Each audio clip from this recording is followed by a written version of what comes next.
Welcome back to HoopsHD, everybody. It is our seemingly never-ending preseason 2024-2025 coverage here. Woohoo! I'm your host, Chad Sherwood, joined by David Griggs, Rocco Miller from Bracketeer.org, and David Dorman. For us tonight, for one of our favorite preseason podcasts, this is our Under the Radar podcast. If you look up there at the season preview tab, you'll find, I guess there's, nine podcasts we did previously so far, Griggs, is that right? For each one Uh, for an individual conference? Let me My see. math is Yeah, right. yeah, we've got one, two, three, four, five. Yeah, there's nine up there. We've done There's nine of five posts, those. but nine podcasts. I don't know how that worked. We've There got must be like a 20, super post, but means we have 22 conferences left, and we're going to do it all in one single podcast. So we're going to be here yes, about 22 hours, I think. yep. The under the radar, yeah, 22 hours. There's 22 podcasts. There's roughly 200 teams. We're going to spend a good 5 to 10 minutes on each team, and it should be a rather long and informative show. Yeah. Just really quickly, under the radar, what we generally mean by that is the teams from these 22 conferences, the teams that are not in either the Power Four or Power Five conferences, if you include the Big East. We also don't include Mountain West, West Coast, Atlantic 10, or American teams. Those conferences all got their own podcasts earlier. Yeah. This is other 22 conferences. And as we get into the regular season, for those new to the site, we will be doing every week an under the radar show concentrating on these 300 some odd teams or however many there Yeah. are. Uh, So so what you're saying, Chad, it's the 22 conferences that generally only get one bid, but there's no rule that says they can't get more than one, and sometimes they do. And tonight we'll talk about some of the leagues that might. we're going to go through all 22 leagues in alphabetical order. And I'm going to throw it out there as we discuss them. If any of you think that there are teams in here that may merit an at-large bid, should they not get their conference's automatic bid, definitely want you guys to bring those up here. But why don't we start out in the America East? It's the first one alphabetically. And Rocco, why don't I start with you, where Vermont is our defending champion, had the tournament bid last year, and I think they're pretty strong again this year. But your thoughts on the league as a whole? Yeah, I think the league's getting a little bit more improved each year. Adding Bryant a couple of years ago was a great addition basketball wise. There's also places like Maine, which are doubling down on their investment in basketball. Of course, a long time doormat in recent decades. Hold Really, on, I think hold on. Two times zero is still zero, Yeah. though. I, Sorry, well, go ahead. Maine actually finished a little bit on a hot streak last year, and I think hearing from Chris Markwood heading into the year, they expect to kind of continue climbing and building off that with a lot of guys back. Depending on where you look, you might find them as high as fourth coming into the yeah. league, and that's pretty outstanding. But yeah, I think speaking of the number four, Vermont going for their fourth consecutive auto bid out of the league. Of course, the big advantage of playing at home in the America East tournament helps quite a bit, but they did need a miracle last year to survive Albany in that 1-8 quarterfinal game. And Albany is a team, actually, if you just go off talent alone, they might have the second most talent this year. I just think their range of results is very massive because they haven't been able to prove that they play consistent enough defense. And I think UMass Lowell, despite losing quite a bit, they still have one of the better front courts, not only in this league but in most of under the radar basketball. They've looked pretty good early in whatever you want to take from scrimmage results, but yeah, I think it's Vermont at the top. I think it's UMass Lowell and Bryant probably next, with Earl Timberlake of Bryant still eligible somehow. He's my player of the year in this league. And then for some real dark horse sleepers, look for Maine or perhaps Albany. Dorman, let me bring you in. Your thoughts on what Rocco said. Any teams you want to bring up there that he didn't mention, or do you want to echo what he said? I'm more of an echo here. I like Vermont. The program is just in incredible shape. They just every year they have top tier pro talent, and it hasn't stopped. And the Catamounts are the class of this conference. I'd be surprised if they didn't win it all. But like Rocco said, I think 2 and 3 are Bryant and UMass Lowell. Lowell's won 20 plus games a couple years in a row. They've really turned the program around. They're doing a nice job there. So I think Rocco hit on them. In the middle there, I agree. Maine, Albany, they should. I think they could have a good year and be right around the middle. But it's the Catamounts for me. Yeah. Griggs, anything else, or should we move on to the next league? Real quick here, I'm Yeah. actually glad Rocco mentioned Maine because they actually are being projected to finish in the middle. I don't remember that ever happening. And I don't mean this is faint praise. If they can finish in the top half of the league, that is a major step forward for this program. My only other thought, I agree Well, hold with, on. They did finish 7-9. They tied for fourth last year. So yeah, that was the big step up last year. So yeah, and great to see him they're back still. again. Right. My only other thought, we used to have a feature on Hoops HD. It's dormant. It may come back someday. It was the team of the people. And what we would do is that we would just identify a program in a really unique situation that wasn't getting a lot of attention that we wanted to give attention to and root for and be ridiculous fans of. Um, Two former teams of the people are in this conference, NJIT in New Hampshire. Never mind. Let's move on. Okay, yeah, and those are the two teams that will be battling it out for the eighth and final spot in the conference tournament. Absolutely, Dorman. Let me start with you as we go to move over to the A Sun, where Stetson got the bid last year out of this league, but I don't think there's anybody back back from the Hatters team last year. So, what are your thoughts about the A Sun heading into this season? Stetson is bringing back almost nothing back from that last year's solid run there. So I expect them to be towards the bottom of the conference. They'll build back up. But to me, the class of the conference is Lipscomb here. Uh, Had a strong finish to the year last year. A few teams. I really think Lipscomb is much better. Just like we just discussed, Vermont. Lipscomb to me. Some other teams I think we'll see towards the top. Florida Gulf Coast and Jacksonville are my 2 and 3 in this conference. But like I said, it's a big way away from Lipscomb. Rocco, team he did not mention is North Alabama, has got Jakari Lane, that I think is one of the best players in the league. Do you see them up there, or are you more with Dorman that it is Lipscomb's league here? I think Lipscomb's the pick. I mean, it looks like Jacob Ognisevich made a full recovery from his injury last year. That's probably the most quality big man in the league, at least on paper, that's proven coming into league play and the season at large. But yeah, I always respect what Tony Pujol does. He just got a contract extension down there in Florence, Alabama at UNA, and they've got three guys back that played significant amount of time between Jakari and Will Susi and Dallas Howell. And they add in some transfers, a down transfer. Daniel Ortiz played a lot of basketball at UAB, and he's actually a North Alabama Boomerang guy. So it'll be interesting to see. And they've got a lot of experience. So interested there.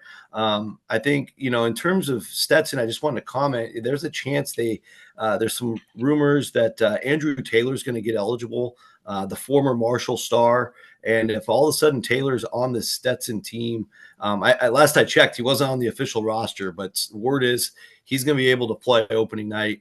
They add in Wake Forest transfer Abramo Conca. Didn't play a lot at Wake, but got a lot of talent, high recruit. And they've got a D2 guy that averaged 21 a game in Blaze Segna. So they got some mystery guys on this Stetson team to go around 7-footer Trayton Thompson. So I'm not writing off the Hatters quite yet. There's some intrigue there. We're also going to one other call out here at Central Arkansas. Our only new coach in the league is John Schulman. Don't know a ton about his background, but they'll be starting fresh out there, and I think they needed that. They've been 300 plus the last several years. Well, I'll throw this in there, Greg. It's actually one of two new coaches. The only reason I say it's two new coaches because we got a new team in the league as well. In fact, a new team to There you go. one. Griggs, Yeah. how about welcoming West Georgia to Yes. Division One? Yeah, welcome West Georgia. They begin the long 4-year transition, which is It looks like probably it's 2 gonna be years cut down to longer than it should be. It's gonna be. It looks like it's gonna be cut down to 3. That's a real strong movement towards cutting it down. There is movement to do that. I don't know if it will pass or not. I hope that it does. I'm optimistic that it might. A lot of, Rocco kind of touched on this. A lot of the teams in this league have turned their rosters over. It's kind of hard for me to assess how good teams are going to be when you've never seen them in this format. You can look at players and see a lot of talent. EKU lost a lot. Eastern Kentucky, lost a lot, but brought in a lot of guys that could contribute. You already talked about Stetson, lost a lot, bringing a lot in. How are they going to do together? Lipscomb is the sensible pick. It's the safe one.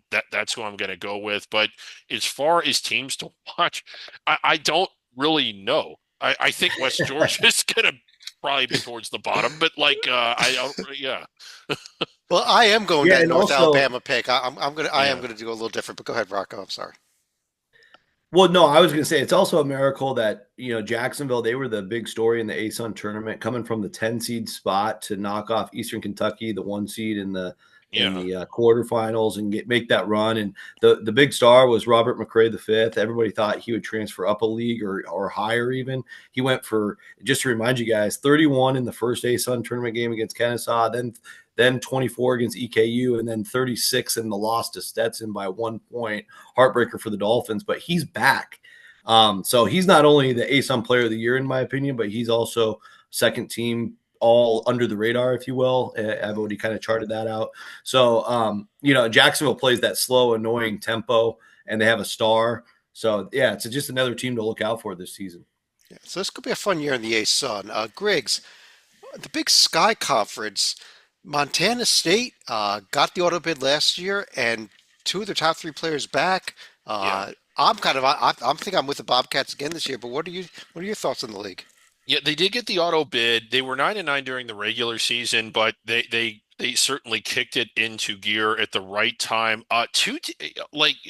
The two teams that I kind of like weren't the top two. I think the Montana and Montana State teams will be fine. I really like this Northern Colorado team.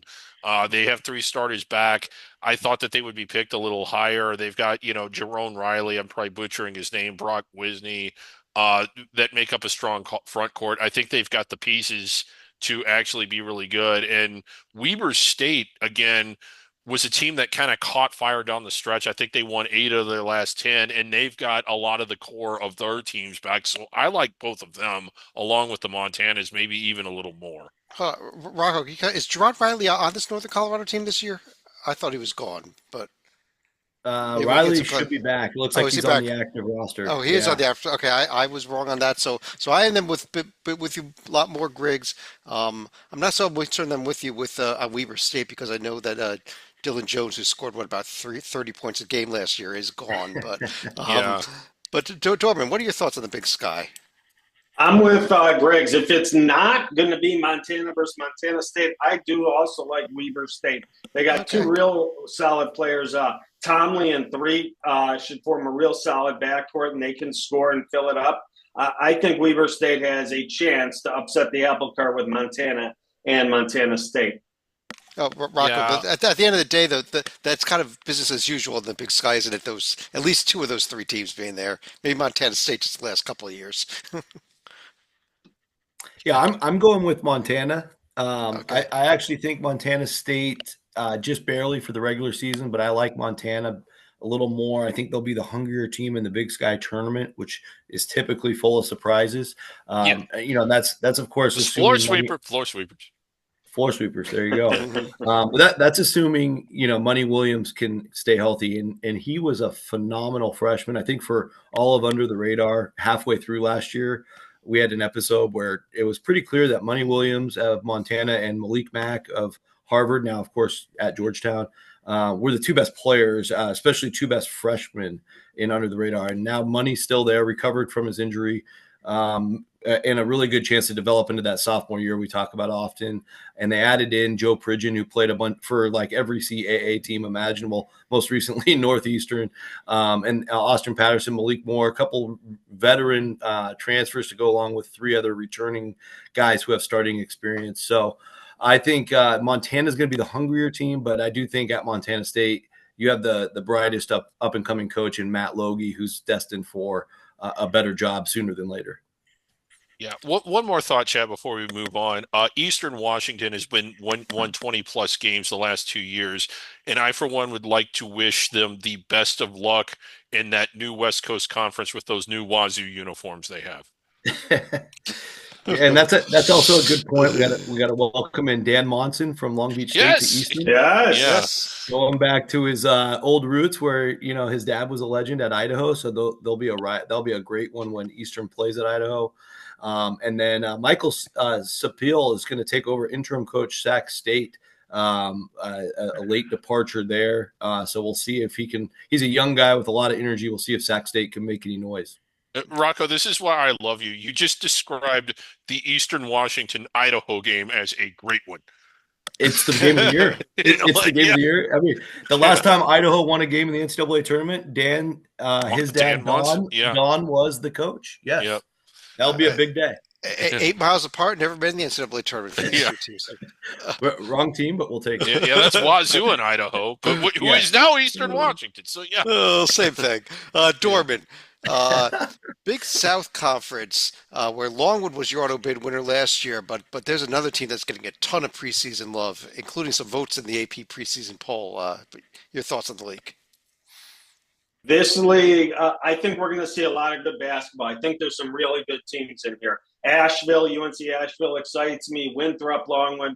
But watch out, everybody, High Point. High Point has a real solid core. They got 2 wings in Hamilton and Bodo. Really good. They got a veteran point guard, Griffin, I believe his name is. He'll run the show. This team is really talented. This is a top 100 team in the country. I understand why they're getting votes. This team can do damage in March if they have the right seed in the right situation against an opponent. But I'm real high on High Point this year. Yeah, Griggs, this High Point team, 4 starters back, 3 of those 4 averaged double figures. They were the regular season champions. I'm with him. I think this High Point team could be an underrated our top 10 team all season for us. Oh, here. yeah, I absolutely. I don't know if they have quite enough to make a run at the bubble. But if anybody in this conference is going to do it, it's them. I think voting them into the top 25 is a little bit insane. I certainly think they're top 75, maybe in the 50s. But I think that I don't know if they run the table in the league. I don't know if they're quite that dominant, but they're not going to lose more than a couple, I don't think. Yeah, Rocco, your thoughts? I know you mentioned teams like Asheville. Drew Pember's no longer there. I think I'm not sure that. I don't know who else challenges High Point, but do you think somebody else does? Yeah, I mean, Longwood actually surprisingly has a great resources. They've been able to kind of rebuild a nice roster, and I trust Griff Aldrich to be a thorn in High Point's side. Of course, pulling off the semifinal upset at High Point, who hosted the conference tournament just a year ago to get back to the NCAA tournament. So Longwood, I think, to me, is the biggest threat. But outside of them, I think this High Point team is one of the classes of under the radar. There's 6 teams that really stand out to me as in their own class. They're one of the 6, so I would certainly keep an eye on them for at large. I think for them to do so, they're going to be in a Paradise tournament. I believe it is the Paradise Jam, where they could face Boise State in the championship game. If they're going to try to build a resume, that would be real nice for them to not only play them, but get that win. And then, of course, they get UAB and North Texas at home, which is crazy, but it shows you the kind of budget that High Point is operating with, which kind of starts to explain this loaded starting lineup plus some great depth 1 through 9. So, yeah, certainly going to be a team to reckon with all season long. Yeah, that's a good point, Rob. They go 9 deep, and it's a solid 9. So they got depth too. Yeah, very athletic, great shot selection, great rim protection on defense. They have everything for the most part. Beautiful new home court facilities. Like Rocco said, they put a lot of money into this. This place is excited for this team this year. Yes. This team, I'm with Rocco and Griggs. This team can make some noise. I'm with you also. I think all 4 of us are agreeing on this High Point team. But Rocco, let me say with you another conference I know is near and dear to your heart, out in the West Coast there in the Big West Conference, where Long Beach was your tournament bid winner last year, but I don't know if it's them or somewhere else that you're looking at this season. Yeah, it's not gonna be Long Beach. They did bring in Chris Acker, who was somewhere else. We're going with someone else. Yeah, we are going with somebody else eventually here. But welcome Chris Acker to the league. He was an assistant at San Diego State for a number of years, one of their lead recruiters. I do think the way he's going to tackle this job is through high school recruiting, where he has deep connections. He used to work in the SoCal AAU scene. So watch out for Long Beach State. I'd say by year 3, I just don't see him doing a ton in the portal. which you could argue back and forth, but this could be a really strong program the way he's going to build it from the ground up. And then we're also going to welcome in Mike DeGeorge, who's not only coming from Colorado Mesa, but he's bringing 4 Colorado Mesa studs. I think his 4 best players, you could argue. So that will be an interesting team. I could actually see Cal Poly being better than Long Beach just based on the continuity. I was tracking their exhibition game the other day. Not many turnovers. So I think they'll play at a high IQ level. I just think they're limited a little bit athletically. I think Irvine, you got to start there for the pick during the regular season. Still plenty of weapons, and the big man 7-footer had plenty of portal options, decided to come back to Irvine. Bent Lupton. There's no other 7-footer, I don't think, in the entire conference. So they have a huge advantage with him. And Russell Turner, he's going to play 10, 11 guys all year and continue to be a matchup thorn. They'll play the best defense in the league too. So they've got a really high floor. But the team I like to steal the bid and finally break through is our friends from Riverside. You went where I hope you went. Thank you. Yes. Go ahead. And I got a chance to go to their practice a couple months ago, and Mike McPile is a good friend of mine and hopefully all of ours, and just works really hard. And they've got the best guards in the league with Isaiah Moses and Barrington Hargress. And Barrington Hargress is good enough to be a Power 5 level guard and score at will. I think he's got the goods to be the Big West Player of the Year. And so that's my bold pick here this year is Riverside stealing the bid. Not good enough to win the league regular season, but they're going to win when it matters most. Rocco, let me ask you this. Well, everybody, the Eaters last year, first place team, you mentioned 4 starters coming back, a lot of their rotation coming back, which goes really deep. During the conference portion of the season last year, they had some notable wins. I think they were clearly the best team last year. They just didn't win the conference tournament. Yeah. And again, anything can happen in the conference tournament. I'm not going to even get into what I think teams are going to do in March. But my question is this a team that can get on the bubble? Because while they didn't do it last year, they did have 1 or 2 wins that were bubble caliber wins. And this is a good team. This is a real good team. Yeah, I mean, we would like to hope so, but I think they've got a lot of games where, they're going to go to Northern Iowa. They're going to play in the Western Slam where they'll play 3 tough games up there. I think some of these games are – yeah. Let's take it simpler. They're not playing a Power 5 school this year, are they? I don't think they are. No, but they're going to play teams that are close to the top 100 on the road. So those will be high quad 2 games. But I think they'll have to be too perfect, and it's probably too much to ask. And I think the way Russ coaches, they went 7-5 in non-league last year. I was at their opening night game when they lost to San Jose, who ended up being a bad San Jose last year. Well, no, Tim Miles was coaching. That was forgivable. The committee's true. That's true. But yeah, long story short, I think he likes to experiment a lot in November, December. He's not really thinking at large bid. It could happen, but I just think they have to be too perfect. Let's keep things rolling here. Dorman, let me move over to you to the Coastal Athletic Association, the CAA, where Charleston lost their head coach, Pat Kelsey, to Louisville, so they went and got a former Louisville head coach in, Chris Mack. Your thoughts on the league, Charleston, and on the entire league? How about that? Interesting choice there with Chris Mack, but he was on a bunch of lists for a bunch of schools, so I don't. I think he'll rebound and come back and be a better coach and a better person. I think the program will be okay. I'm a huge fan of Kelsey, so I think it's a huge loss. I'm going out of the box a little here. I am going with the Fighting Speedy Claxtons. I really like this Hofstra team. I think Speedy Claxton really doing a nice job. He's brought in some good athletes. He has some bigger guys now on this roster, and I think he has a chance to really put this team in a good position this year. I am going with Hofstra. He's going with Hofstra. Griggs, are you with Hofstra, or do you want to go the way that I'm going? I would have said, if you asked me to assess Hofstra, I like them. I think we're going to see some improvement, but I'm going with, again, the chalky pick, I guess. I'm going with Townsend. I love Pat Scarry. I love the job he's done there. When he started off there, when they just won 1 game, now they routinely seem to win around 20, and they're regular conference front runners. They're multidimensional. A lot of I like Townsend. You like Townsend. Rocco, are we overlooking this Charleston team if we're talking Townsend and I Hofstra? like Charleston too. But Okay. Yeah, we might be. I think, with Darren Boyd and Ante Brzovic back, I mean, they've got two all conference caliber guys to lead the charge, and Mac's a proven coach. But I just think some of the other pieces of the roster have some question marks, and we don't know how it's all going to fit with Mac year one.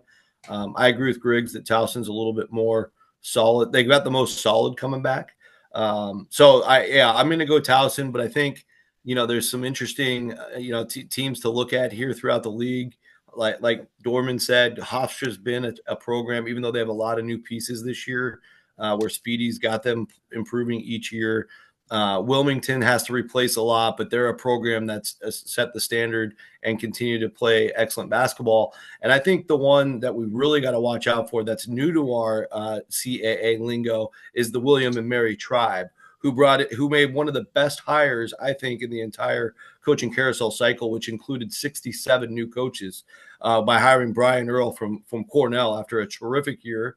And he brought one of his best shooters, Keller Boothby, with him, who shot one of the best in the country, 42% from three. He kept four of the seniors there at William & Mary. So, again, those guys lost a lot of games together. He's got to get them to win. But they added some other pieces as well, including Malachi Endor from Brown. A lot of old players on this William & Mary, and they're going to play that really fun, find the open shooter all day long system that Brian Earl runs. So just watch out for William & Mary. They're going to knock some teams off. yeah. See if they can't finally break through, get that first NCAA tournament bid as well. Right. William and Mary, one of three programs in D1 to have been members of D1 since its inception and never made the NCAA tournament, along with Army and Seminole.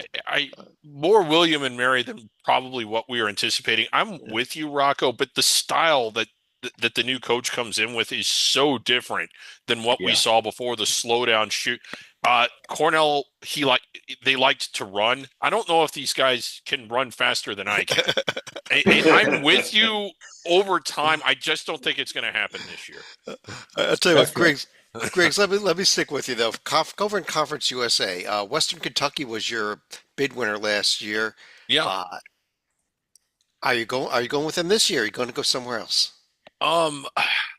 It's hard to, when you look at how talented Western Kentucky is from year to year, and it's hard to say that they were a disappointment when they did win the bid. For whatever reason, I just always get the feeling that they're not playing all the way up to the sum of their parts. And because of that, maybe it's my own personal bias. I have a hard time picking them. La Tech is a team that I kind of like. Having said all that, I can come up with reasons to not pick WKU, but not enough to where I'm not going to. I think I'm going with the Toppers, even though I always seem like year after year after year they disappoint me. Well, Dorman, your thoughts? I think this has got you an interesting league this year with Western Kentucky, La Tech. I kind of like this Liberty team too a bit. That's where I'm going. A few other teams before I get to Liberty, I think will be there. UTEP and Sam Houston State, I think, should have some nice years. I think they've done a nice job with the roster. But I'm going with Richie McKay. I think he's one of the most underrated coaches in the country, does a real nice job. I can't say enough for whoever the athletic director at Liberty is doing a phenomenal job because their sports keep winning and winning. It's incredible. I'm going with Liberty. It's called money, and there's a ton of it there. It helps, but there's plenty of schools spending money on the wrong coaches. So I'm going with Richie McKay and the Flames. Wow. Rocco, are you with me and Dorman on Liberty this year? I'm not.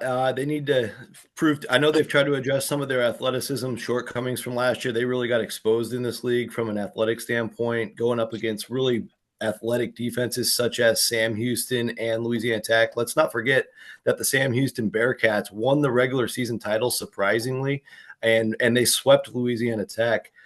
So I do give a lot of respect to Chris Mudge's program, only in year two, but he's been around there for a decade. Lamar Wilkerson could be right there with Daniel Bacho as best candidates for player of the year in the league. So I think you have to respect Sam Houston at minimum. I think the other team that a lot of people are sleeping on, and this is coming directly from some Conference USA coaches, is Middle Tennessee.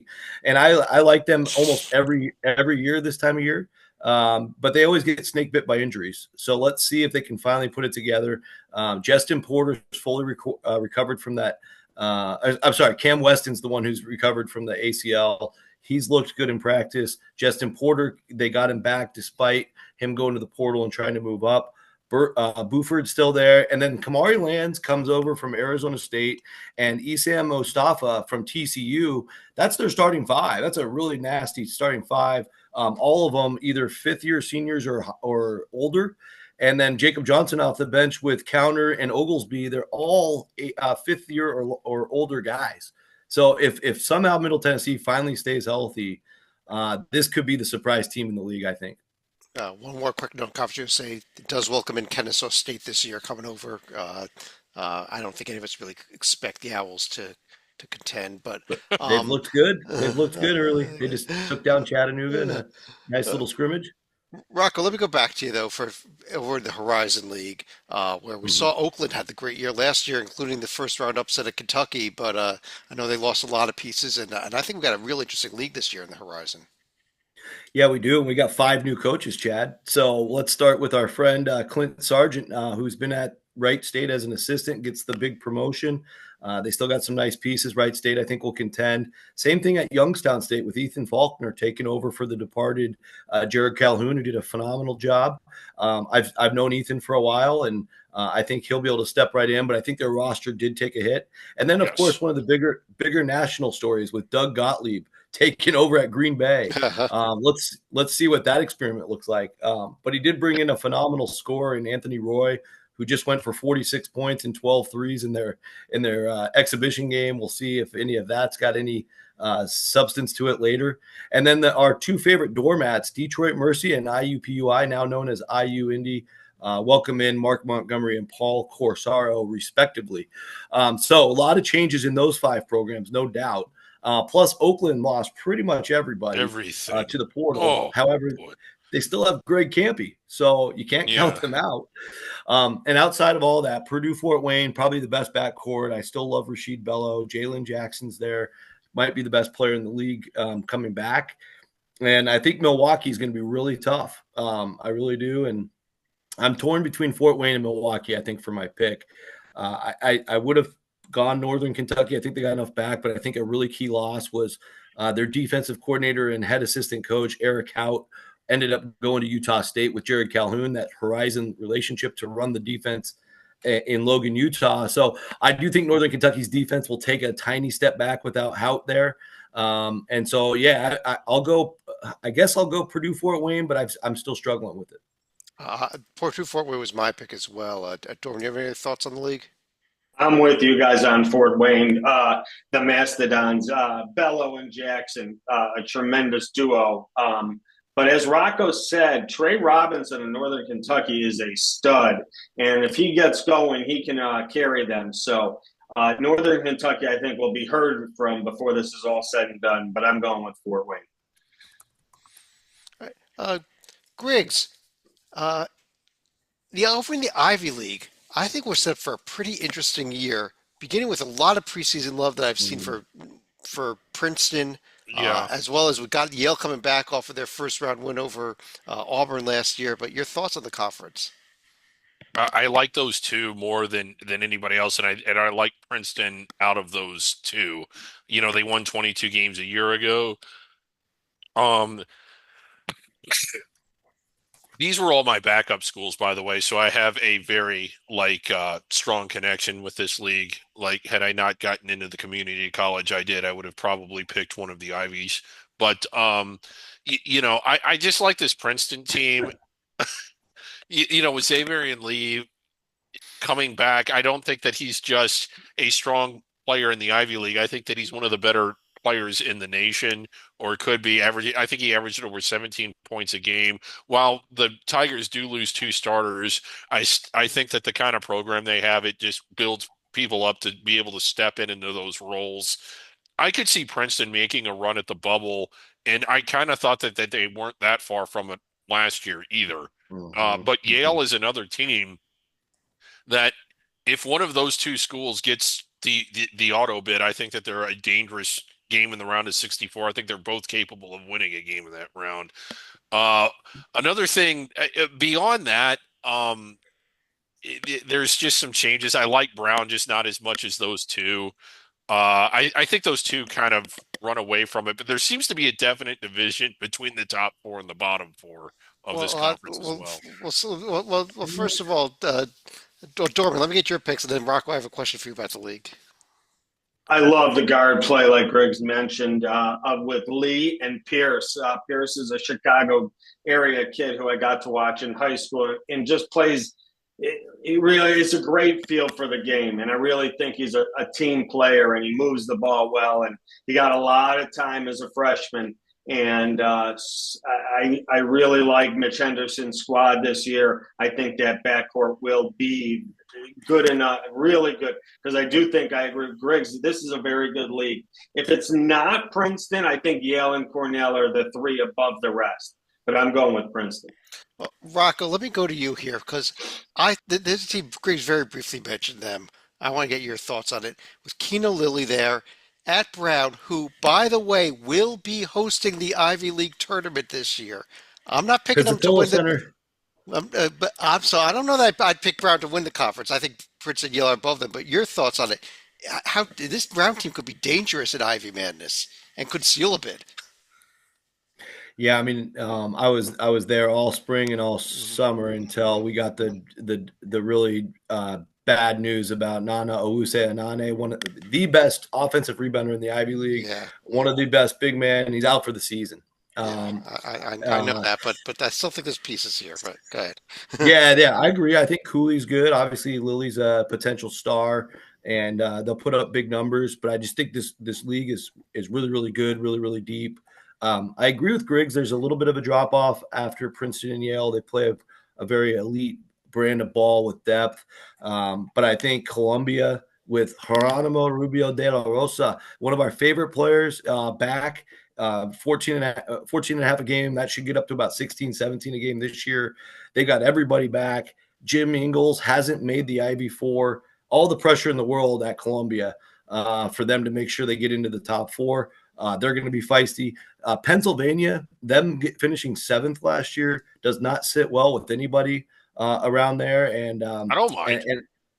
And they've got a lot of good players back, and they were able to get a couple transfers in. Ethan Roberts played a lot for Drake 2 years ago, 28 minutes a game. He'll plug right into the Quaker starting lineup. You got Michael Zanoni, got in from Mercer. So again, a lot of their core back with those two. Sam Brown's one of the best shooters in the country. I like the upside of both Columbia and Pennsylvania. And I think those are going to be my next two. And I think sadly Brown might get clipped out of their own tournament they're hosting. Okay, if they get clipped out, obviously they take back everything I said about it. But Dorman, over in the newly expanded Metro Atlantic Athletic Conference, up to 13 teams with the additions of Merrimack and Sacred Heart. St. Peter's was your auto bid winner last year, but what do you think about this season? This season, I'm a real big fan. Amari Monroe is a junior from Quinnipiac, and he is, to me, a stud. I think this kid's a pro basketball player. I think he's awesome. I think Quinnipiac can put that. I think he can put them on their back in March if needed. But he's got this team has some real nice parts and some experience. So I don't think he needs to do a crazy Superman job here, because I like a lot of the different parts here. So I like Quinnipiac. I think they're going to win the MAAC this year. Yeah, Rocco, I agree with him. I like this Quinnipiac team a lot, although maybe St. Peter's, maybe John Dunn's team at Marist could cause some trouble for him. Yeah, I mean, Marist for once has a decent amount back. They've gotten rated in the portal the last 2-3 cycles in a row. Dunn keeps winning no matter what. At least late in the season, his program is set up to just improve and be playing their best ball February and March, which is why you've seen Marist make those runs, Chad, right there in your backyard at Boardwalk Hall as like a 10 or 11 seed, I think, to the semis or finals just a year or two ago. But now Marist in position to be a top 5. I agree with that. And I agree with Dorman. I think it's Quinnipiac's year just on paper, bringing what they've been able to bring back. Tom Pecora did a tremendous job in year one. They've got a nice coaching staff there. They do. Paul Otieno is one of the better big men in the league. I also think Tobin Anderson's a hell of a coach at Iona, and so He I'm certainly is. not writing off the Gales. They've got a few pieces there to still make a run, and yeah, it should be a really competitive league. I don't think by any means Quinnipiac's running away with it. I think they'll have to fight to get the bid for sure. Griggs, over the Mid American Conference, I got a big question for you here. The conference is made up of 6 teams that are in the state of Ohio and Yeah. 6 teams that are not. Will the 6 state of Ohio teams finish 1 through 6 this season? I never assessed it that way. Yes. Really?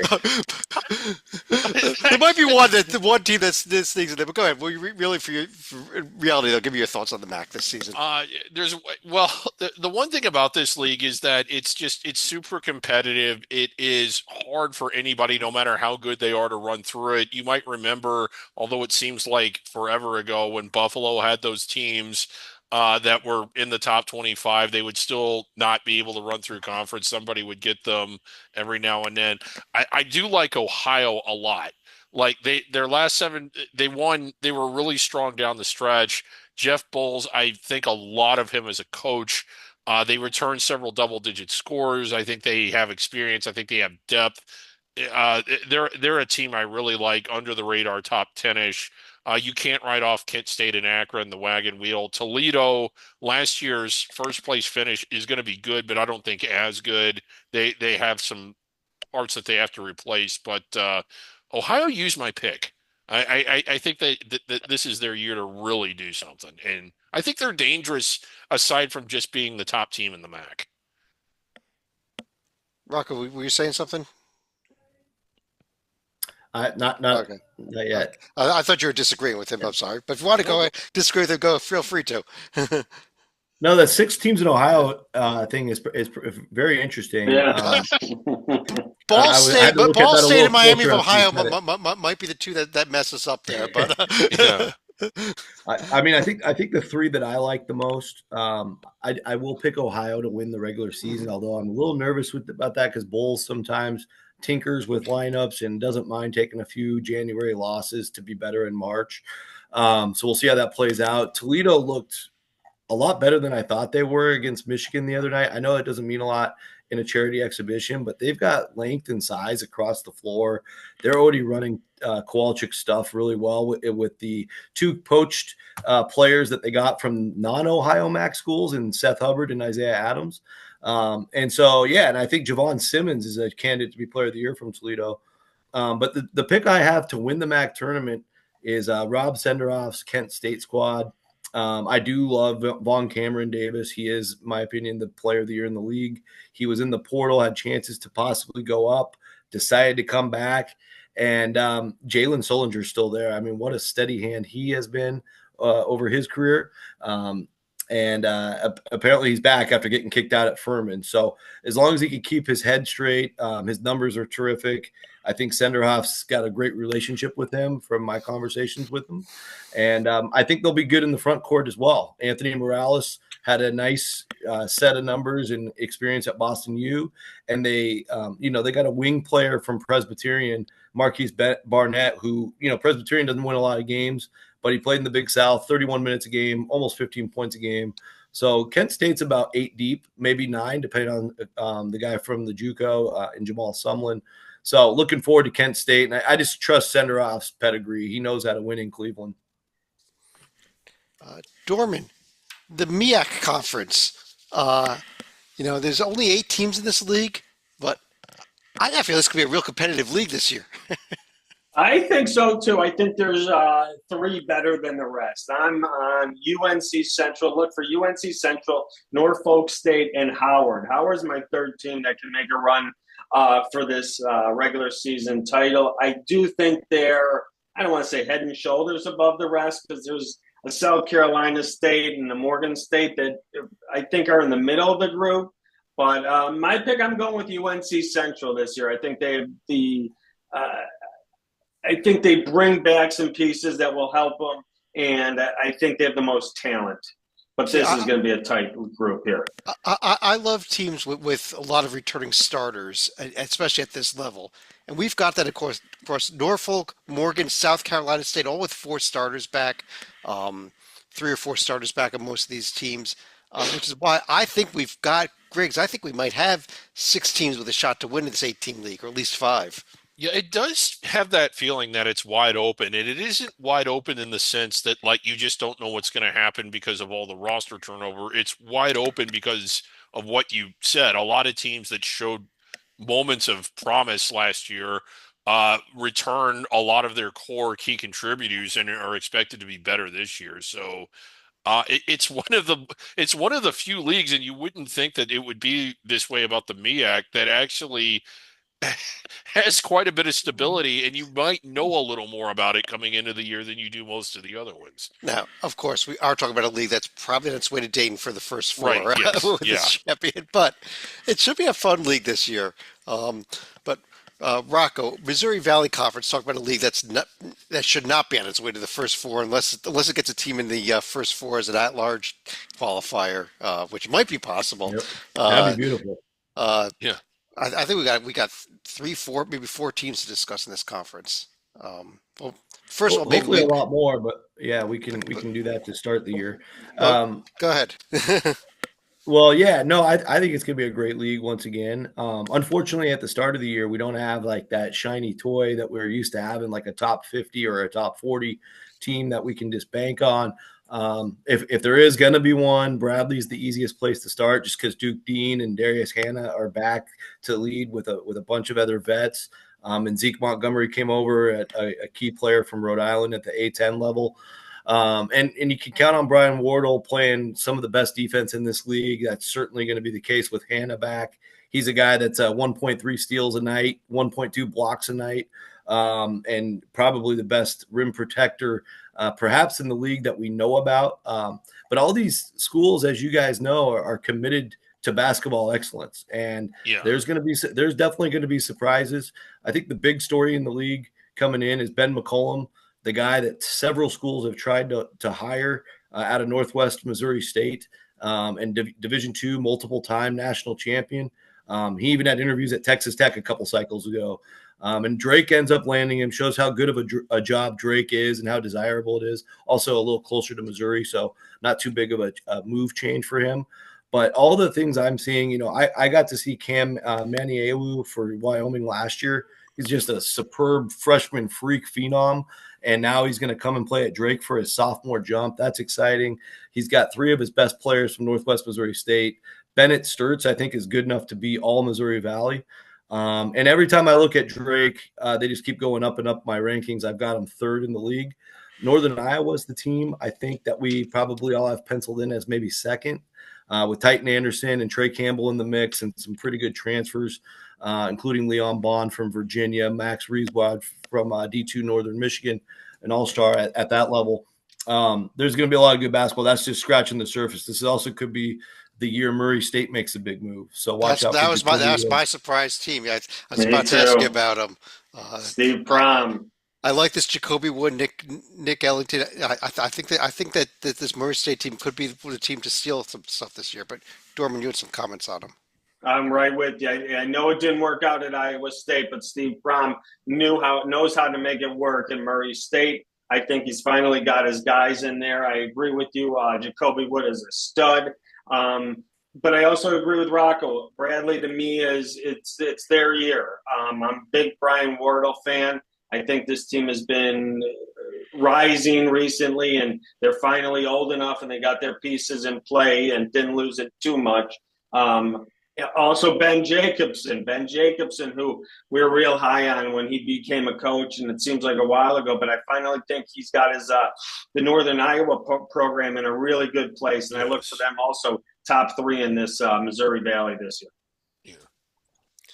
Yeah. Griggs, one of our favorite leagues, the Northeast Conference. Yes. A little bit of turnover. We lost a couple teams. We welcome in a new member of D1 in Mercyhurst, and we welcome the Chicago State Cougars back into a conference. Yes. From the Western Athletic to the Northeast. Yeah, well, let me begin by saying that if you haven't downloaded NEC Front Row, it's a free download app. As soon as this show is over, make sure you do that. We love this league. We love just the intensity of it. It is kind of a smaller scale, but like those small venues get real electric, and a lot of the schools, there's just a lot of animosity, and that's what I like. I like all that hate. And to give you an idea of how tough this conference was, as good as UConn has been the last 2 years, they have never gone on the road and beaten an NEC team. Can you believe that? They've not done that at any point in the last 2 years. Yeah.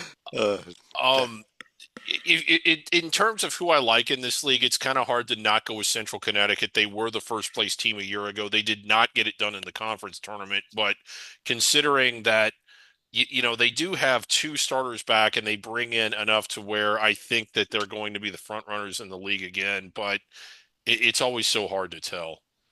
I don't know, Rocco. I kind of like this Wagner team who did steal the auto bid last year. Uh, they do have RJ Green back, and RJ Green there, I believe, correct? RJ Green, yeah, it comes over from LIU, and Yeah, but they bring back quite a few guys, honestly. yeah, Like, a couple Yeah. starters plus RJ Green. I'm correct. yeah, I mean, Keontae Lewis is back in the front court with Tyjae Kelton, and I think that's important because these guys are never going to wow you with offensive numbers. Wagner is one of the toughest defenses anywhere in under the radar basketball. That's why they were able to win an unprecedented 3 straight road games to steal the bid as the number 6 seed in the NEC tournament. And Central Connecticut, of course, victim number 2 on that 3-win path. I think Donald Copeland's style is beautiful for March. They're probably going to have some ugly losses like they did last year, but once we get into tournament play, this is not going to be a fun team to play. And yeah, it does make the dilemma a little bit tougher because they've proven it and they've got enough for those pieces back. I think the other interesting element, with Mercyhurst coming in and Lemoyne in year 2, all these teams are going to be in the NEC tournament, and now Chicago State. Yeah. So Well, it's going Chicago to State create is some. postseason eligible. Come on, Yeah, so they are simply eligible. and if Lemoyne plays Mercyhurst, I guess the NEC just announced that the I, semifinal they'll play a second championship game between the semifinal. This was in the rules last year as well. last year, Actually, yeah. if two Yeah. ineligible teams meet in the conference championship game, the two semifinal losers will play an auto bid game at the same time. That will crazy. almost assuredly not happen. No, I don't see Mercyhurst and Lemoyne in the finals. One of the how about Lemoyne? One of the teams that isn't eligible. This was kind of remarkable that they won 15 games, which is good for a transitional school, in my opinion, even if it is in the NEC. But the other thing that was kind of remarkable to me is that they retained the bulk of that team. In an era where nobody can seem to keep their teams together, here they are. I can't imagine that they didn't have opportunities to move on, yet they stayed at a school that is not postseason eligible. Good for them. Dorman, Ohio Valley Conference, where Morehead State was your auto bid winner last year, but they only bring one starter back and they lost their head coach. And I'm seeing a lot of preseason love for Little Rock, led by KK Robinson there. I'm with the group then because I like Little Rock this year. I think Moorhead will be better than most believe. I don't have them going down to the bottom or the middle of the conference by any means. I think they're still top 3 or 4, but I'm with the group. I think Little Rock has the class of the conference this year. Will definitely be the team to beat. Oh man, I think I'll get Rocco's thoughts on the Little Rockos. I think Little Rock is perhaps a top 75 team, and no one else in the league. Everyone else is somewhere between 250 and 200. Maybe let's go to Rocco's thoughts. I'm not certain that Western Illinois is they're my second place team, but Rocco, your thoughts on the Little Rockos, as he said, and anybody else in this conference? Yeah, I mean, the Little Rock love is a little surprising from my perspective. They did lose 3 pretty key pieces with DeAnthony Gordon gone. He was a big time athletic player that played in the A10. Bradley Douglas is gone. Jalen Crocker Johnson's gone. So yeah, KK Robinson's going to put up huge numbers. Probably have opportunity to win Player of the Year in the league. And Jordan Jefferson is proven. But outside of that, they're relying on a couple guys that got booted out of P5 with really no accolades with Milwaukee Wilkinson and Jonathan Lawson. They could hit big because they came from LSU and Creighton, but they were just riding the bench at those two places. So and they're relying on a couple JUCO guys as well with Isaiah Lewis and Charles Chukwu. The thing I like to depend on more, especially in leagues that are fairly even like this one, is coaching. And one of the most under maybe less known guys that's going to do great as a Division I coach, in my opinion, is Chad Boudreaux at Western Illinois. You called it, Chad.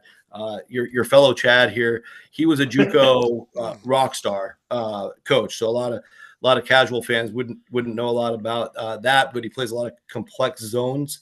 He coached 1 year in this league, went 13-5 with really kind of no talent.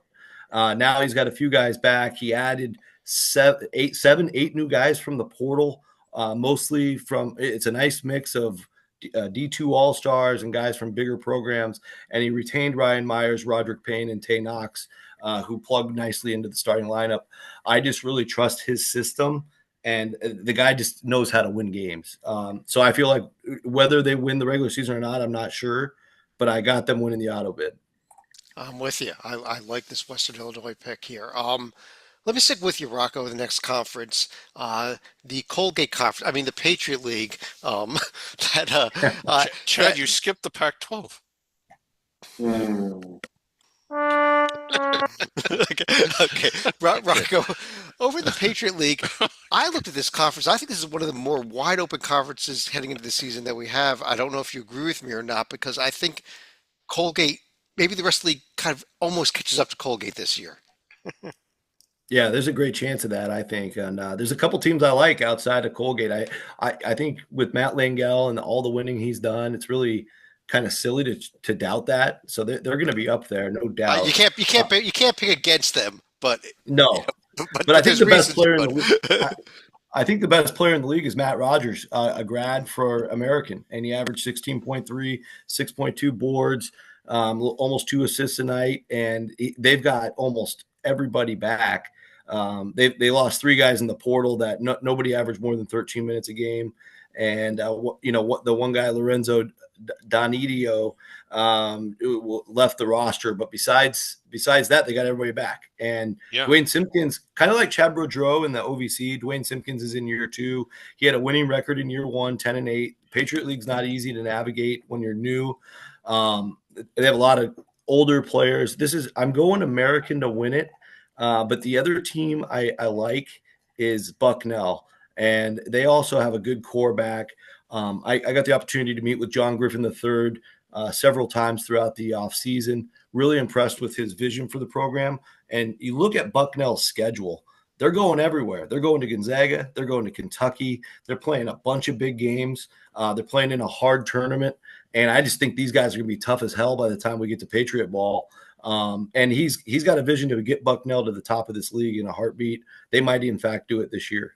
Yeah, beyond that, Griggs, let me ask you about that. Even beyond those teams, you got BU with a ton of players back, Navy with a ton of players back, Lehigh with Tyler Whitney Sidney, who could be leading the way. That's why I think that this league may be catching up to Colgate this year.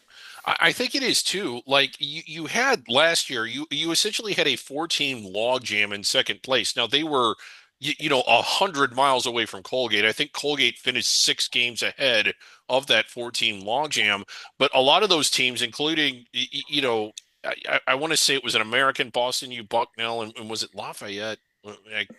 I should have my notes, but I don't. But I think it was those 4, and 3 of those 4 returned. Yeah, the bulk of their players, and or like a lot of their key players. And this was just another example of a conference that has multiple teams that return so many key pieces from a year ago. And a lot of those teams were playing really well down the stretch. So, yeah, I think that while Colgate wins it, they're not going to win it by 6 games. Dorman, over in the South SoCon, Samford won your auto bid last year. Behind Buckyball, but I think the entire starting lineup is gone. So, your thoughts on the league this year? Samford is coming in again strong, but I like Wofford, the Terriers this year. They bring some nice pieces back, real well coached. I think they edge out Sanford. I think it's going to be close. Some other teams are really like Furman again. Watch out for Furman. They got again really well coached. They got some nice pieces back, and the team coming on the upside here, UNC Greensboro. I look for them to be in the upper part of this conference, and think they got some. They've turned the corner. I think they'll have a solid season here. Greensboro did lose a lot. I mean, a Yes. lot. So They lost a lot as opposed to Griggs. I kind of like you look at East Tennessee State with a bunch of guys back. You look at yeah, Chattanooga with Hunter Huff and Trey Bonham. Chattanooga, yeah. There's some interesting teams here. I think. Although, well, I do like Dorman's pick of Wofford. But your thoughts? It's hard to not love Buckyball, but they lost so much. I mean, having said that, like I think they're replacing 4 starters. But I do like this Chattanooga team. They also lost some of their key players to the portal. This is one of those leagues that it just seems like every time a team seems to be building towards something, they lose their key players to the portal. But I think Chattanooga has enough coming back, and they actually picked up some themselves to where I think that they can push for a spot at or near the top of the league. If they're kind of the team that jumps out to me right now. All right. On that, I guess Rocco, team that is getting a ton of preseason hype, uh, of course, is over in the Southland Conference is McNeese. And how good is this team? They're as dangerous as they were last year, if not more. I thought last year they had such a great starting five, certainly Power Five level talent across 1 through 5. But I think the difference this year is they might actually be able to go like 1 through 10, which is scary because they can take a couple injuries this year and they're going to be fine. They could get a suspension, whatever happens. They've got reserves now. You're looking at a starting lineup where a guy like Brandon Murray, who's averaged double figures at the highest level of college basketball, might not even start. You got Kadir Copeland from Syracuse. Joe Charles, one of the best players in the Sun Belt over from Louisiana. Sincere Parker, I covered St. Louis last year at the Myrtle Beach. He was easily their best player. He's going to McNeese. This is insane. Christian Shoemate's the glue guy back that does it all, almost a double every night, with Javon Garcia back. So there's just, and when you got Will Wade, you got the conference tournament at home. There's really not much mystery here. The only mystery is, can they stay in that large picture into January? And that maybe Rocco, shed some light on McNeese here. This was a team that before last year only won 11 games. Were not really even front runners by Southland standards, much less running at the bubble. Like, where did this initiative just all of a sudden come from to go out to get Will Wade, who I realize had his issues at LSU with off the court and all of that, but they're clearly putting a lot of money, and there's NIL initiatives. You don't put a roster like this together. The switch is phenomenal. What is going on there? What are they doing that is basically not just putting them at the top of the Southland, but putting them 1,000 miles ahead of whoever is behind them? I mean, I like SFA. I think that if you took McNeese out the night before and got the entire team really drunk and they came in with severe hangovers, they'd only beat SFA by about 25 or 30. There you go. Hard to argue with that. I probably can't paint the perfect picture, but I think it was a perfect storm during realignment where, SFA, Abilene Christian, Tarleton, a bunch of the Southland teams that were originals went to the WAC. McNeese was threatening to leave. And of course, this is all football based at the top. And they kind of knew what their leverage was. And part of the negotiation was to get that conference tournament at home. Also around that same time, a big hurricane / tropical storm or tornado, I think, ravaged all of Lake Charles. So a bunch of money flowed in to help recover. And that's what built their new arena for them, which they desperately needed. Yeah. And so the last year of Coach Aiken was when that arena was almost finished. So they kind of hit the jackpot, all three, like an influx of money, a new arena, the conference tournament at home. Oh, by the way, let's go get Will Wade. He needs a job. And then everything else from there was Will Wade and NIL money. So I think that's what it is. But I also just want to say real quick before we move on to the next league, I actually think Texas A&M Corpus Christi is going to be better than Stephen F. Austin. I think people are still sleeping on them. Gary Clark's back, a lot of good core back. Jim Schock can coach his ass off. He's a JUCO legend coach as well, going into year 2. You notice I like a lot of these year 2 guys. So, and Corpus Christi had these guys beat last year by a lot and blew it in the last minute of the game to lose by 1. Yeah, they So did. they'll That have was some confidence. remarkable. Like, I think we were They'll on a have some call during that confidence. game. Yeah, they'll have some confidence against McNeese. So I'm not saying they're going to win the league or anything, but just for a little bit of a surprise number 2, give me the Islanders. Yeah. Real quick here. Stephen F. Austin and UTRGV both joining this league this year. Corpus Christi. I also kind of like Nichols, but maybe to be up there if we're looking at second, third, fourth place teams here. And real quick, can I jump in for 1 sec here? Yep. Okay. The one thing I want to say with Murray State, I agree with everything everyone said here. Their two biggest games out of conference, right out of the chute. South Dakota State on a neutral, and then a huge game. They go to Alabama for their second game of the season. Those are their 2 biggest games right out of the chute. Okay. First of all, the South Dakota State is in Sioux Falls, so it's not really going to be a neutral game. Okay. And you are forgetting their game against College of Biblical Studies. They have the College of Biblical Studies. But that's exactly the point I want to bring up. They've got to, if they want to have an at-large bid, because the rest of this conference is going to be pretty darn bad. Maybe not a Corpus Christi, but most of the league is pretty bad. You've got to pick up. You might need that Alabama win. You've got a North Texas game. You've got the Paradise Jam where they could play Liberty or Kansas State in the finals. They have UAB, probably UAB in the second round. UAB is a good game. Yeah, they have a Mississippi State game and a Santa Clara game, but you almost have to win all those because Mississippi State's a good opportunity. If you lose in a single conference game, which I mean it happens in the conference tournament, you have an atrocious loss in your schedule in all likelihood. So. No one plays this team. Rocco knows that. I think they called hundreds Santa of Clara. It's I got Santa Clara to say yes. Yeah. Oh, right.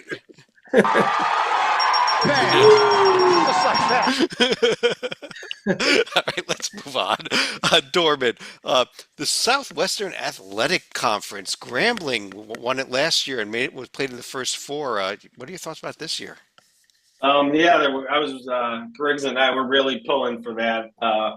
We were looking for a Southern Grambling final, but there were some good things. Grambling turning the program around, really cool to see. I think there's a bunch of teams.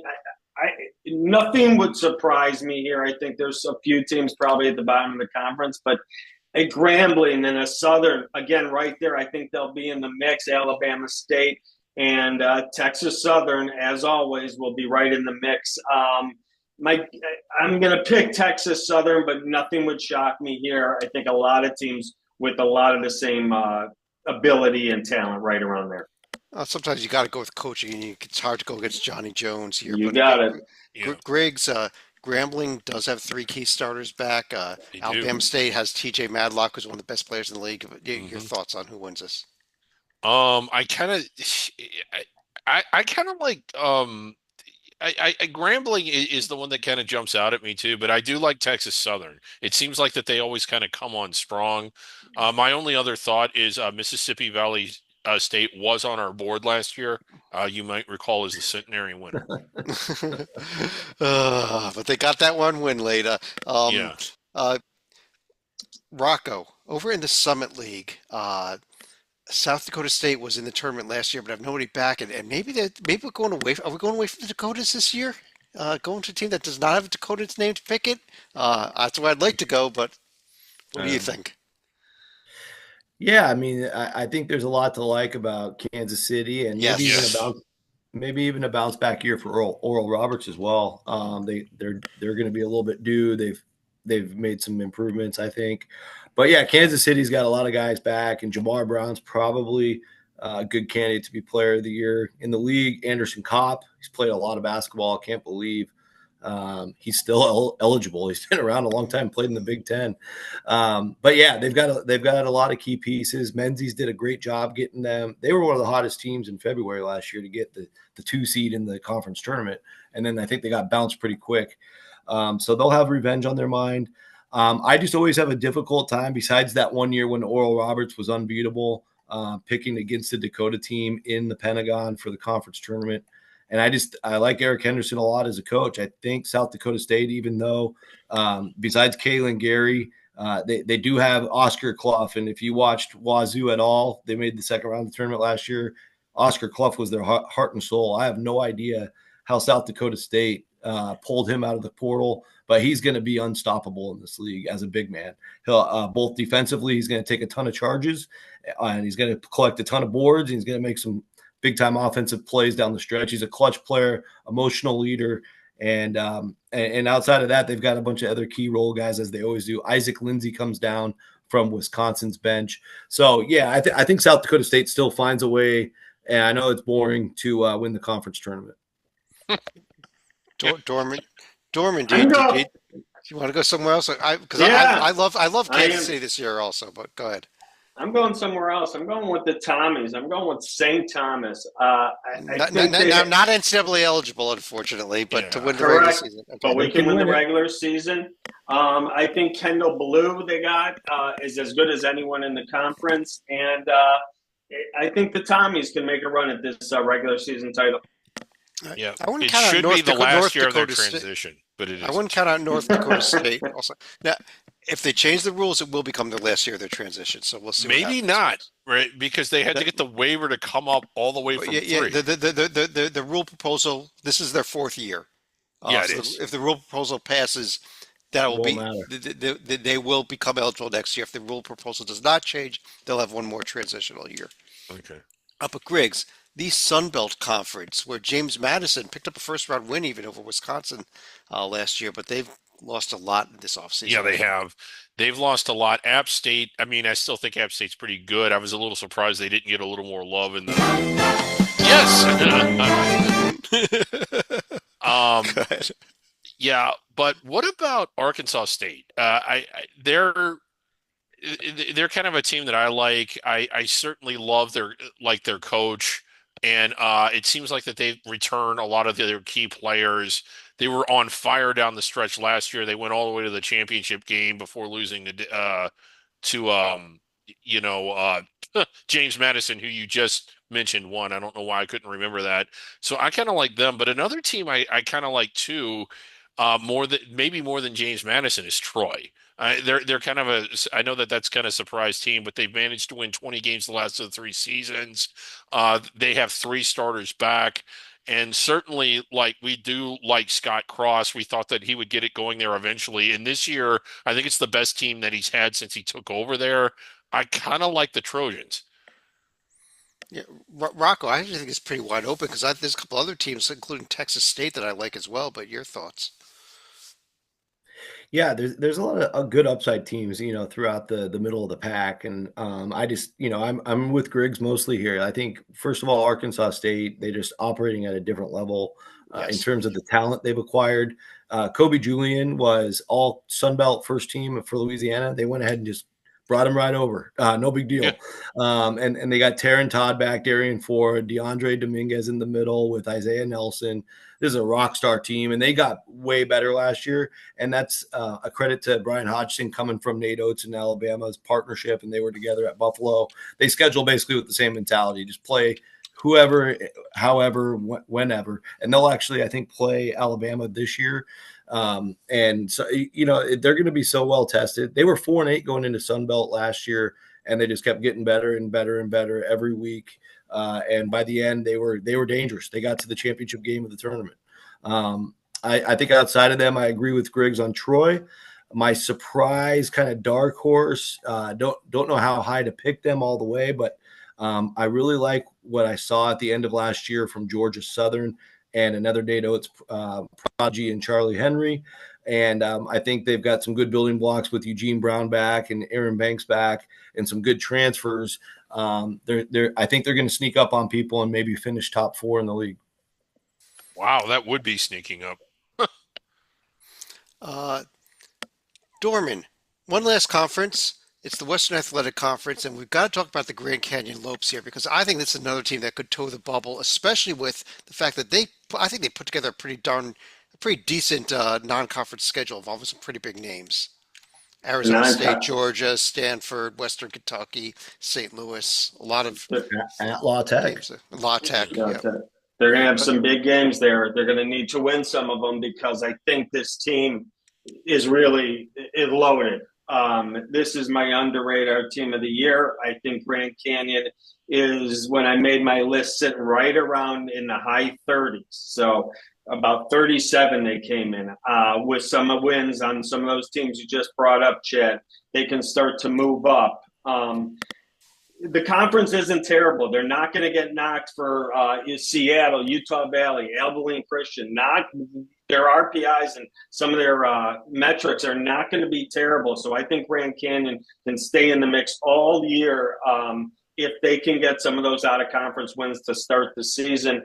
I think Drew, as the coach, has really come along. I think he's much better than he was when he started. He was young.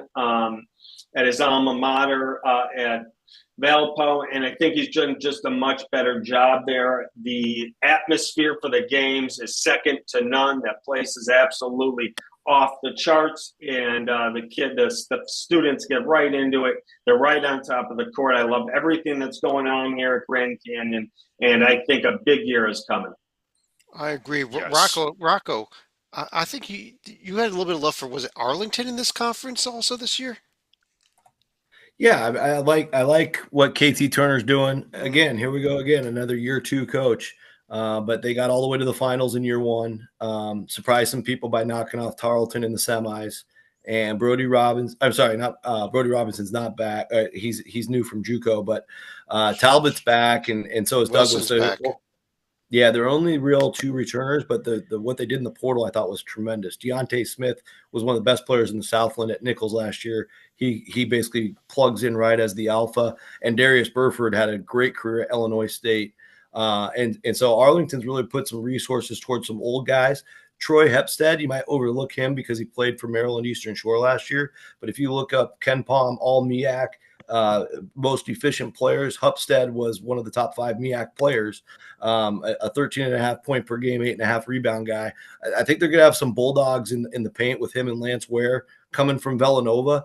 I mean, so I just think UT Arlington's more than just a nice starting 5. I think they're 8-9 deep, and KT's really trying to move up the ranks in coaching. So they're going to be plenty motivated to try to knock off Grand Canyon, but I think they've got more horses, even though a lot of them, they have to gel. A lot of these guys are coming from different places. They've got more horses than most of the league. I would say outside of that, Seattle U looks really, really strong despite losing Cam Tyson, who was, all everything from 3. Kobe Williamson, John Christophilus, Paris Dawson, still all there. And they brought in Matthew Alexander Moncrief, who's played high-level basketball, comes in from Georgia. Malik Arrington was a great player at Idaho State Big Sky. So I think Seattle U is going to hum, and I think it's a really strong top 3. All right. Griggs, any other thoughts from you on the WAC? I think that Grand Canyon is so good that I know they're not starting off in the top 25. I think they could be similar to that Murray State team that ended up getting into the rankings and some of those under the radar teams. You mentioned that you thought they could toe the bubble. I think they're good enough to actually be inside of it and maybe, like some of those teams, go in on the first ballot. This is just, I think that they're a 30-win level team. All right. Well, that is all 22 conferences. Now, for those of you that follow us on our Under the Radar podcast during the season, we do have an Under the Radar top 10 list we do. And we do have a preseason one this year that we actually had 2 people that voted on, as opposed to, we normally just give Rocco's list, but Griggs threw in some votes as well. Looks like we voted for 18 different teams. There were about 18 different teams, which is about what you'd expect at this time of year. But here's a list of teams that did not quite make the top 10. We'll start off with those. Little Rock did not quite make it, nor did Northern Colorado. No Irvine. No High Point, Irvine, Vermont, Arkansas State, and Northern Iowa all got a little bit of love from the 2 of you. Ooh, but there's some crime. There's some crimes in there. Yeah. Yale at number 10. Troy at number 9. Troy, like that. Yeah. I think that was all you, Griggs. And Drake at number 8. I did not agree with that, but that's where they were voted. Number 7, Towson. Drake. Arlington. Rocco, you had. That's why I wanted to give you the chance to discuss them. You had a lot of preseason love for them. And there's McNeese at number 5. Expectations are going to be high in Arlington. Yeah, but look at who's. I mean, obviously we know who 3 of them are. So Ohio U at number 4. That was the other surprise one. okay, I thought I liked them, Rocco. You must have really liked them. No, I think I have them like 19th in my pool. I don't think they were in the email at all. Bradley up there. Okay, Wow. that Princeton? I can live with okay, those two. yeah, Princeton, And number 1, little drummer. I wonder who. the Mississippi Valley. Lopes. Oh, okay. It is the Grand Canyon Lopes there. There's our preseason top 10 plus some honorable mentions, and I guarantee by the end of the season it'll look nothing like this. Nothing like that, yeah. Most of all because we'll have more people voting and we'll get a little better sampling size. But Yeah. on that note, I want to know through each of you for any other final thoughts you have about anything that we've discussed here. And Dorman, let me start with you. Yeah, watch for as we begin the season next Monday night, we're 6 nights away.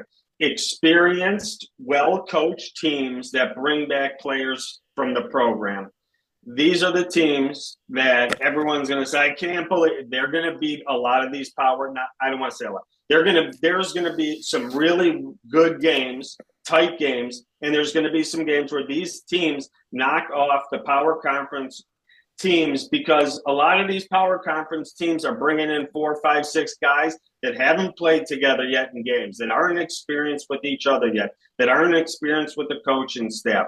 And we just went through a lot of teams under the radar that have been together for 2-3 years now with coaches that know what they're doing. There are going to be some really, really strong games the next couple of weeks as these under the radar teams give the power boys all they can handle. I agree completely. Rocco.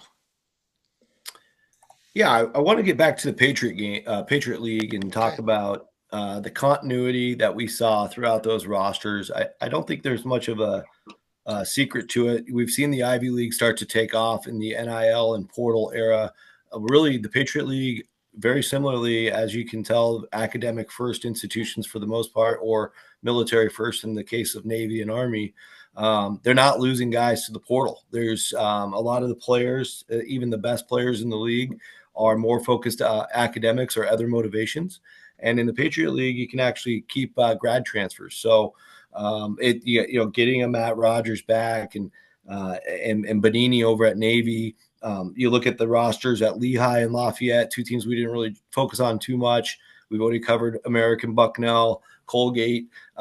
I just think you can already see in the preseason Ken Palm rankings, they've gone from 31 to 26. So that's a 5-spot improvement. I could see them getting as high as 23 or 22 with the depth in this league. And just the fact that they're going to have like a set floor. I know they'll be limited athletically, but they're going to play really smart basketball. They're going to take good shots, less turnovers. It'll be fun teams to watch. So look out for the Patriot League. And then my last thought is, it's more of a question for you, Chad. Is the ASUN going to an East-West divisional configuration? I had not heard that. I'll have to double check on that. Okay. But my understanding was that we're not going to have any divisions in basketball. Okay. I think We'll ASUN I think ASUN does use some divisions in some other sports though. So I will double check on that. We'll definitely have that by the time of our next podcast. Love it. But and I agree with you completely about the Patriot League. That's on my list of about 3 or 4 conferences that I'm really excited about this year. I'm excited about all of them, but I'm really, really excited about those. Griggs, you want to finish off the show? Yeah, basically I'll go 2 things to kind of re-echo what I said earlier. There is this is under the radar, but there's no rules that say that these conferences can only get 1 team in. We've seen them get 2 before. In theory, if the SWAC or the MEAC get out there and start blowing throughout a conference games, they're going to be sending 4, 5, 6, 7 teams to the NCAA tournament, just like the power conferences do. It's all decided on the court, but the teams I really like or Princeton, McNeese, in Grand Canyon, if anybody's going to make a run at the bubble to get either on it or inside it. I like all those. A conference we did not talk about tonight, even though it is technically, I think, under the radar, is the Pac-12, and I'd like to share my thoughts on that right now.